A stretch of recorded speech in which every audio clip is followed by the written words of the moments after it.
বিসমিল্লাহির রহমানির রহিম। ভিউয়ার্স, আসসালামু আলাইকুম। তো আপনারা দেখতে পাচ্ছেন নিখোঁজের 4 দিন পর 2 মাদ্রাসা ছাত্রীর মরদেহ উদ্ধার। ঘটনাটি ঘটেছে ব্রাহ্মণবাড়িয়ায়। তথ্যসূত্রে আরটিভি নিউজ।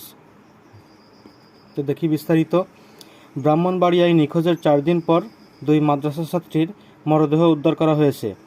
মঙ্গলবার 27 আগস্ট ভোরে জেলার সদর উপজেলার সাদেকপুর সড়কের পাশে তাদের মরদেহ পাওয়া যায়।